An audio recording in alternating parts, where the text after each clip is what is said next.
Hello everyone, তো কেমন আছো তোমরা সবাই?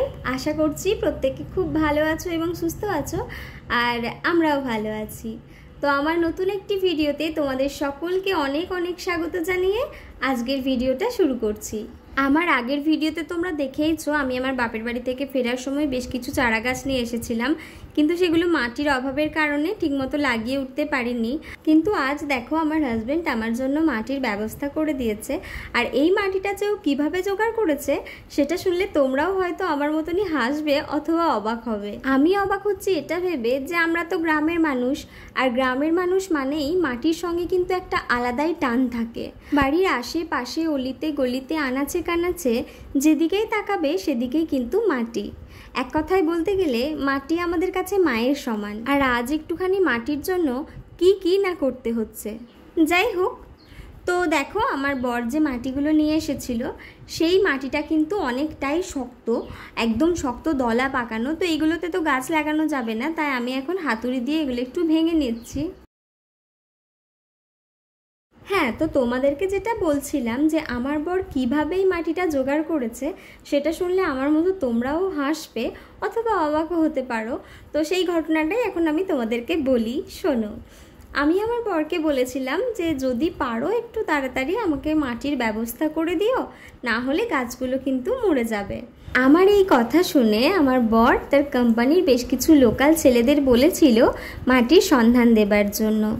বাকিদের মতো বেশ কিছুজন তাকে আশ্বস্ত করেছিল, আর তেমনই তাদের মধ্যে থেকে একজন তাকে এই মাটির সন্ধান দিয়ে বলেছিলেন, স্যার আপনি যদি চান কোম্পানির পিছনে একটা পুকুরে পুকুর কাটা মাটি তোলা আছে, চাইলে সেখান থেকেও নিতে পারেন। ব্যাস, তারপর আমার বর চলে গেল সেই পুকুর পাড়ে। সেখান থেকে এরকম পলিথিনের মধ্যে ভরে ভারী মাটি ব্যাগে করে ভরে বয়ে নিয়ে এলো বউয়ের জন্য বাড়িতে। আমার বর এত দূর থেকে এত কষ্ট করে মাটি নিয়ে এসছে, তাই আমিও এক মুহূর্তও সময় নষ্ট না করে বাড়ির সমস্ত কাজ ফেলে রেখে বসে পড়লাম এই আধমরা প্রাণগুলোর প্রাণ বাঁচানোর তাগিদে। গাছগুলোকে বাঁচানো যাবে কি না জানি না, তবে একবার শেষ চেষ্টাটা করেই দেখা যাক। যতই হোক এত দূর থেকে এত কষ্ট করে বয়ে নিয়ে এসেছি।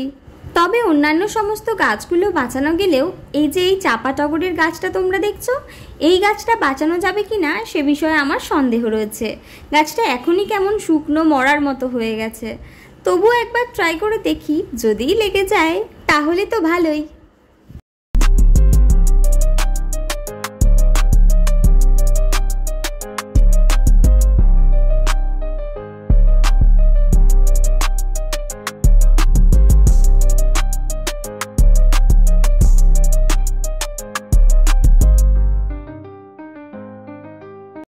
আবারও একটা তেলের বোতল শেষ হয়ে গেছিলো, তো ভাবলাম এটাকেও কাজে লাগিয়ে ফেলি, তাই কেটে নিয়েছি এরকম সুন্দর করে। আর এই যে নয়নতারা গাছগুলো রয়েছে এর মধ্যে থেকেই একটা দুটো গাছ এখানে লাগিয়ে নেব। এই চাপা টগরের গাছটা লাগাতে গিয়ে না এই গাছের গোড়ায় আমি বেশ খানিকটা মাটি দিয়ে রেখেছি। এতে করে গাছটা যদি আমার নাও লাগে, মাটিটা কিন্তু এই প্যাকেটের মধ্যেই রয়ে যাবে।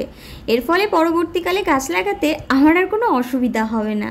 আর যে অতিরিক্ত মাটিটা আমার কাছে রয়েছে সেই মাটিটা দিয়ে আমি যে নয়নতারা আর মানি প্ল্যান্টের চারাটা নিয়ে এসেছিলাম সেগুলোই এখন লাগিয়ে নিচ্ছি।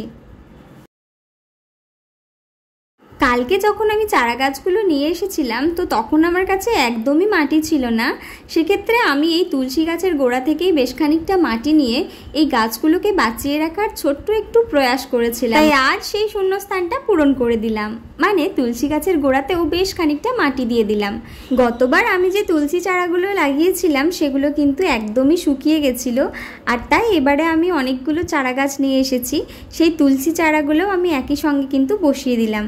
আর যে অতিরিক্ত মাটিটা রয়ে গেছে সেটাও আমি একটা প্যাকেটে ভরে রেখে দিলাম।